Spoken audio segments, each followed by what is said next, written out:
We have $1 billion walking in and out of these offices looking for love. Judith? We have a standard to uphold. That blouse, it's telling it all. So does your dress. What's wrong with my dress? Can you even breathe? Temptation I never wanted. Temptation, oh God, let me get away. This, I don't want to be that guy, that white guy, but this wasn't made for me. Okay. You're absolutely right. Yeah. You said it right there. Yeah. Because you and I have talked about how we come at this movie, and all I kept thinking is, this movie's not for you. No. And I'm not saying it's necessarily for me, but it's definitely not for you. And I see this in as much as, like, the way you were complaining about it is the way I might complain about a horror movie I see. Yeah. But you would say, yeah, but those are the tropes. These are the things that the audience expects. This is what they love about this. And most of the complaints that you've voiced to me about this, I go like, you're not wrong, if you don't mind me using your expression. That's fine. But it plays to a certain audience that likes to see these things. And as I sat with the audience this is made for, so as did I, and watched them enjoy it, I realized, okay. What do you mean watch them enjoy it? Don't you mean listen to them enjoy it? No, there were times when I had to turn around and see who was laughing this much at this. But I was like, okay, I recognize that. Like, I don't want to come at, like, I've already said, like, I'm not giving Tyler Perry any more breaks and grading him on a curve. And yet I see that to a certain degree, I have to. Well, I just don't know that I can grade him on a curve, or that I even should, because quite frankly, people who've like been on the site for a while or any level of familiarity with who we are have a certain amount of identification with us when it comes to a certain type of film. And it's like when we used to give Korey shit for like grading like Disney alumni films that were absolute garbage on a curve because he was imagining he was a 10-year-old girl. We're like, dude, you're not a 10-year-old girl. You cannot review a film as if you were one. Yes. Now you actually are a black man, so to be fair, you can do so that. you can give me that. Yeah, I can give you that. But that being said, this story here, Tyler Perry's Temptation: Confessions of a Marriage Counselor. Already the title's way too long. Yeah, it really is. Starts with a marriage counselor who is counseling a couple, and the woman admits, like, look, I am seeing someone else, sort of. I'm thinking about, like, leaving my husband. I'm just bored, and nothing seems to be working out. And she goes, look, bitch, let me tell you a story. Yeah. Let me tell you a story about my sister. My sister, which is Judith, played by Journey Smollett Bell, and her husband, Bryce, played by Lance Gross, who have been together since they were kids. They had one of those long romances. It's actually kind of a charming sequence, as we see. It's a little fairy tale storybook for me, but I get it. Right, you're like, okay, that's cute. That sort of thing happens. It's not my thing, because I'd be like, look, I'm going to have to try some other vagina. Sure. but she's what's her name again? Judith. She's a good Christian woman. As they keep pounding it over the head with. Yes. So she's not into premarital sex, and her husband's been the love of her life. Yeah. So you flash to like this little like setup where like, okay, they've been together for a while. They got married when they were, probably still in high school. It doesn't say specifically, but, and now here it is years later, and Judith wants to be a marriage counselor. Like, no spoiler for the intro there. But she has to take a lesser job, which is at an extremely high-end dating service run by Vanessa Williams. You're like, wait, you're probably making like $80,000 a year at this place. What exactly are you hoping to make? Well, now you do get the impression that she's probably not, from the way, because Vanessa Williams' character, she's very haughty. She speaks with a French accent. Everyone wears top-of-the-line designer clothes. Yes, absolutely. It's you know what? It's like The Devil Meets Prada meets eHarmony. Yeah, true. And even you have Kim Kardashian in the what? Who? As Ava? Yeah, she's Ava, but she's the same as Emily Blunt was. Oh, sure. In The Devil's Wears Prada. She is so shallow in this. that she may even be more shallow than Kim Kardashian. I don't know. It's kind of 6 of one, half a dozen of the other. Yeah, but here you go, Judith, who's kind of a real virtuous person. At least more. She's not putting on airs, but the best job she can find is being somebody who does the profiles, the matching profiles here. Right. I mean, and she's also seems to be like just a counselor for people who come in. Because the idea is this isn't a computer-driven service. This is for the rich, the well-to-do, who come in and they want to find an appropriate mate for them with a very, designer-friendly, very, very intensive service. Even though, as the film goes on, you're like, you're kind of bad at putting this together. There's actually a sequence where somebody goes, so how come there's no sex questions on this? Like, well, she goes, well, I'm a Christian and I just don't believe in premarital sex. I'm like, well, fuck what you think. It doesn't strike me that this is a Christian dating service. Which is probably why her coworkers treated her the way they did. Probably. I mean, her boss clearly has only like a small amount of respect for her. Well, the person in question who comes in and asks her this question is named Harley, played by Robbie Jones, who's sort of a Zuckerberg type, like a Facebook founder type. He's this rich internet millionaire. He's really ridiculously good looking. He's suave as can be. And he starts putting on the charm in a way that screams stalker, like in mere seconds when he meets her. It's not just but sexual harasser to the point of almost rapist. The thing is, you're right that the character, his setup is that he's like the black Mark Zuckerberg. But I'm sorry, this guy's Billy. He's Billy Brooks. He looks so much like Billy that the whole time, that's all I can think about. All I can think about. Me too. And he has way too many of Billy's mannerisms and even pickup techniques. Well, maybe maybe Tyler Perry's a fan of Let's Do Billy or whatever the show's called now. You're absolutely right. I kept putting Billy into that role in my head and going, don't do that. You actually like Billy. Stop. Don't do that. You can't help it. So he's just insistently hitting on this woman. Yeah. To like a really disturbing, I mean, like at the point she really is the person she says she is. Early on, she would have gone to her boss and said, I can't work with this guy. You're going to have to give him to somebody. Well, it does seem like it's like this implication where the boss is constantly telling her like, hey, we really need this. So do whatever it takes to make this happen. Suck a dick, bitch. Yeah. She's just sort of like, I can't say that because you can sue me, but you know what seriously, suck a dick. Yeah. I'm Vanessa Williams. I know. It is. I mean, the movie's 2 hours long, and a good hour of it is the character Harley trying to seduce, or I keep wanting to say, it's Billy trying to seduce a married woman for nearly an hour, if not longer. And her constantly going, like, doing this thing. She goes,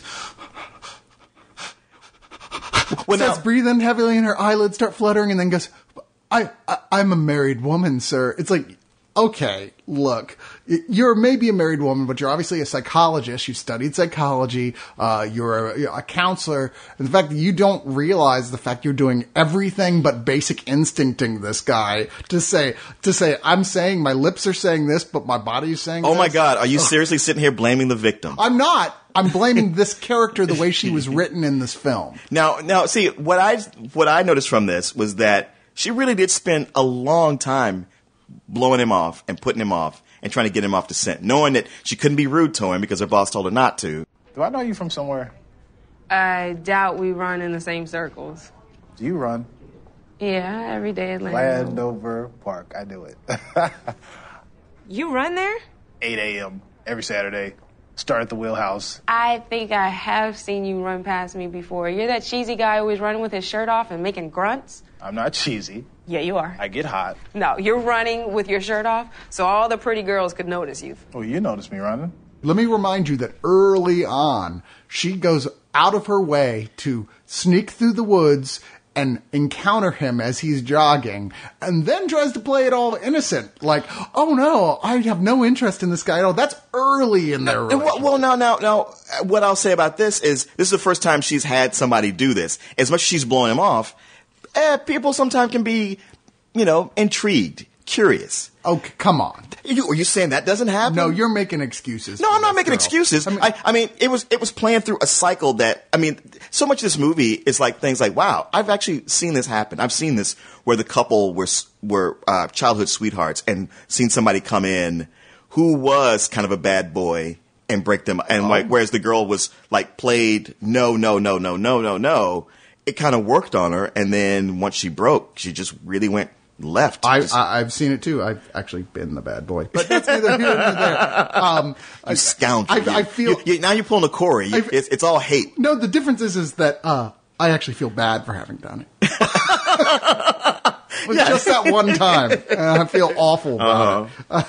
But that's the thing, though, is that we watch her character, almost deciding early on, I want to be seduced. I'm going to keep saying no, but I want this. I do. Sure, and the movie tries to make you feel understanding about it because her husband, it's not that he doesn't love her. He clearly does. They've just gotten comfortable. So he's forgotten to really pay attention to her. They've been together too long. He's like, she's like, okay, I'm going out in the middle of the night. And he's like, okay, babe, have fun. And because he's watching the game. It doesn't even occur to him to think, where the fuck are you going? Yeah, okay. I'm defending so much of the movie, the things that it was doing before. But probably one of the biggest failings is how the character of Bryce is written. Yeah. Her husband. Yeah, the idea that she's going out late at night and he's just like, okay, whatever, I'm just going to watch the game. Or like his big crime is that he forgets her birthday 2 years in a row. He's set up as such a unrealistic schmuck. Yes. But while at the same time being really super competent at his job, being a very smart guy, being like compassionate, being like in almost like embarrassingly for me good shape. You're just like, stop taking your shirt off. Oh yeah, like, yeah. No. For a guy who's a pharmacist. No, I'm like, look, I can't afford to go to the gym right now. Stop it. You're freaking me out. Well, and that's one of those things where it's like, this is where Tyler Perry plays to his black female audience. Yeah. Is that the two guys in here keep their shirts off for the majority of the film. Yeah, I mean, and with the character of Harley, sure, he's the seducer. Yeah. So of course you're going to try to get his shirt off to show off. But when the husband takes his shirt off and he's ripped too, it's like, oh, come on. Oh, okay. You did this for them to get the oohs and the ahs. Well, it's like, and a lot of it seems to be like, I felt like there's points that Tyler Perry himself is uncertain about, from a Christian point of view, what he wants to say here. Like, he himself is battling through some ideas, because there's this whole thing like, well, part of the reason their marriage life is kind of staid, it's just kind of static, is because they're going by the, let's just do missionary position, let's just have sex in the bed, anything wild and adventurous is out of the question, because that's weird, why would anybody do that? And yet, like, we're watching this woman who we're supposed to at least understand why she's so tempted to this guy who's offering this crazy lifestyle. And we're supposed to get, like, to a certain extent in the film, like, wow, why this is so seductive, why this is even better. It's the only argument for why Bryce is fucked up enough to let his wife go off, as well as this weird little subplot involving the mother of the girl, who is a crazy religious type, like really, really, really serious. And there's this weird thing where they're like, well, like, you told me dad was dead, but he wasn't. I found out he's still alive, and you lied to me this whole time about it. You're as crazy as anyone. That never has anything to do with anything. You're right about that. I mean, because I was like, well, the mom's she's not crazy religious. She's just, she's found Jesus. She's a reverend, and she's like way too many women I know. I'm like, she's not even unrealistic. But that particular thing, bringing in that subplot that just comes out of nowhere, doesn't really affect anything. But that's what I'm saying, is that all that does is add an element to her of saying, wait, she has abused religion. She abused her own relationship because of religion. Yes. Because of her religion. Religion hurt her relationship and her standing. And you can't help but wonder at a certain point, especially considering the really trite, really like, what is the name of those little comic strips, religious comic strips? Oh, the Jack Chick tracks. The Jack Chick tracks. It ends like a Jack Chick track. Well, it seriously does. You're like, Tyler, what are you saying about religion? I think it's completely unclear here. Here's the thing about the movie. There's also a subplot with Brandy, who goes to work with the husband, with Bryce, and she's got something hidden, a boyfriend who's stalking her. She's sneaking around. Yeah. This leads to a plot point where I don't see how anybody, I mean, I guess we've been doing it long enough to where I knew what the twist was, like, right off the bat. It was pretty easy. It's pretty easy. However, when it comes 90 minutes later in the film, you had the audience was like, oh my God! Oh my God! Now, to the credit of Tyler Perry, who knows the audience he's trying to speak to, as opposed to actually creating art, the audience was like, no, you didn't! No, you didn't! Yeah.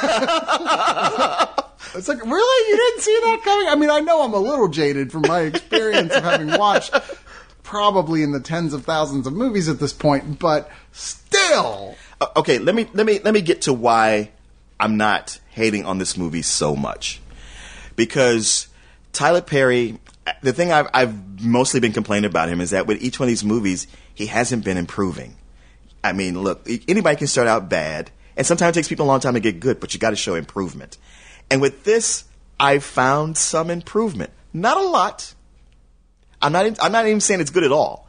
For the record, since you can't see what we're doing, I'm looking at Leon with puzzle massive as if I just grown a second head. Exactly. But I find with most of his movies, the editing is just choppy. It's almost like a character's about to say something, and it gets cut off in a weird spot. There's a punchline where you go like, wait, what was that? And it goes to the next thing. It spends a lot of time with shenanigans that don't add up to anything. And this pretty much stayed on its story points. And I think it helps that he's not in the film at all. Yeah. So I was sitting there, I'm following it. I don't think it's good, and yet I wasn't irritated by it. I was like, okay, he's kind of handling this just kind of straightforward. It's a bit of a long story. It's a drama that's not all that dramatic, but he's managing to not get too melodramatic, not too histrionic. Until about the last 30, maybe 20 minutes, where the inner Tyler Perry broke free and he just couldn't help it anymore. It goes way off the it rails. just flips the checkerboard and just brings in, all hell breaks loose in a way where you're like, dude, you almost had it. What is this? Which you said it before. It wasn't that histrionic before, where it goes into nothing but histrionics for the last 30 minutes of this film. And stuff that doesn't even really... It doesn't feel natural considering the stuff we've seen these characters do throughout the rest of this film. It doesn't. It's so... And I guess maybe he thought, well, this is what everybody wants to see. And I was just like... Man, I'm trying to give you a break. I'm trying to go with it. And actually, that twist thing I talked about, I thought, you know what? If he can manage to not go back to that, to not rely on that lame ass twist, I will give this a pass. Well, but he couldn't help it. I wish that was all there was, because I quite frankly found this all like a more like a exploitation chick tract. It was just so dull through most of it. It was so obvious the things it was setting up. And even the main character, when she's supposed to be this good Christian girl and everything, like they're setting up, oh, she's such a nice girl. I found her reprehensible. And let me say, that's not because of her anything that she believes religious. It's the way she just behaves as a human being. I mean, even from the beginning, where they first introduce her to Harley, who Harley is brought in by her boss, like, hey, here's this prospective client. We need to talk to him about various stuff. She has a job working at this company, being nice to prospective clients. Sure. And what does she do? She starts rolling her eyes and making sarcastic comments before he's done anything to indicate that he's a stalker and like somebody that like you would not want to be involved with on any level. She's clearly one of these people who has a job who thinks it's beneath her. Yeah, and she's a fucking bitch about it. Yeah, yes. And so much of this movie is all about her fall from pride. She's got all this pride in her religion and how she's better than all these people, and it's all about her having like that super big like, you know, comeuppance and go like, wow, when it comes down to it, you kind of ain't shit. And it forgets to make us ever like her in the first place, though, which is the problem. The only thing we have is, oh, she fell in love with love when she was young. Isn't that cute little storybook romance? That's not enough. Because as an adult, when we first meet her right off the bat, she's arrogant, she's full of herself, she judges her husband way too harshly and expects stuff from him that he's like, what do you want to do? He's a fucking pharmacist at like some store run by a gabby old Jewish lady. I know. You know? Like, she's the gabby old Jewish lady, only character I liked in this whole film. Oh. The only character I liked. I hate to say that because I know she's the white one. But, like, I wanted to like Bryce. I'm like, I wanted to like him, the husband. I'm like, there's so many things about you that seem like they could play off to the understanding guy, the guy who's, like, has his shit together, but maybe just kind of forgot a little with the complacency. But they just make him so unrealistic, there's no way to even look at him as a real person. I think even with the audience I watched it with, while they liked him at first and felt sorry for him, there came a point when they were all like calling him a bitch. Yeah, well, because he was just being like too much of a fucking idiot. Just kind of a little bitch, Yeah. quite frankly. But I'm just there's no point in belaboring the point here. I think you guys can already guess, at least in my review of this one, because I really dislike this. I dislike this more than his comedies, because at least then I can stare in befuddlement at what passes for comedy and occasionally even get a chuckle out of something. I prefer like some laughs or something approaching laughs. Here, it's just like his attempt at a moral lesson all the way through with nothing but seriousness, and there's nothing to really recommend it here at all. I mean, I admit Kim Kardashian looks pretty good in that dress. Oh, shit. For what it's worth. She does. But she's... Yeah, I had some guy going, shh. I was like, I'm sorry, man. You see that? I'm sorry. But even that being said, she is the most... she is so shallow that I'm not surprised she could fit in that dress. she is so absolutely hateable, and yet the film even comes around to a point, it's like, you know what, you're right. Maybe I should have been listening to you. I was like, no, you shouldn't have been listening to her. What are you, crazy? and another character that, as typical with Tyler Perry films, who really needed some degree of comeuppance, even if it was somebody just telling her off at some point. Nothing. She's just dropped out of the story entirely once she serves her purpose. There's nothing to like about this film, I thought, really, like I said, other than her in that dress. I give this as some old bullshit. I won't quite go there because like I said, I saw things about it that he wasn't doing that he normally does. I mean, what you're saying about the comedies, I used to feel that way about the comedies. But the last few, especially the last Madea movie that I saw with the witness protection, was just so bad. It was one of those where like, wow, I genuinely hate this and it's giving me nothing. And whereas this didn't try to go for that humor, there wasn't those uncomfortable, clumsy moments. Something I learned from this movie, though, is that I don't know what Tyler Perry likes, but what he hates is rich black men. Yeah. Because, man, if you're in one of his movies and you're black and male and have money, you're an evil son of a bitch. Self-hating much? Yeah, I know. Like the only time he doesn't do it when he's playing the character of Deeds. Isn't he a billionaire? Yeah, exactly. I mean, I feel like at some point, whoever this guy's therapist is must, after the sessions, must wipe his forehead with a handkerchief and go like, wow, this is a gold mine. I'm going to be here for a while. Or maybe he just needs to see a therapist because it seems like his issues are rising to the surface and yet he can't see them or deal with them. He can't, yeah. And it's like Woody Allen works out his stuff on film. Right. And he works it out. Here, it's like him pulling it up to the surface and he's like, I don't see the problem. Yeah. All I know is that I weep when I get done with one of these films, and I don't really understand why. Yeah, exactly. I tell you, but I saw how it was for the audience it plays for, and they were digging it, and I could see what they were digging about it, and I just wasn't. I don't know. I just never felt hate. I never even felt dislike until the last 15 minutes, and that's when it was just like, wow, you're really blowing it for me, and I wanted to be here. For me, it's just, I don't know. I see it as kind of a rental. Wow. Well, the only temptation I had in this film was to walk out early. I didn't. I'm good, Corey. I stayed for the whole thing. You fucking son of a bitch. Most women can't handle the kind of emotion that I bring. He gonna take you straight to hell.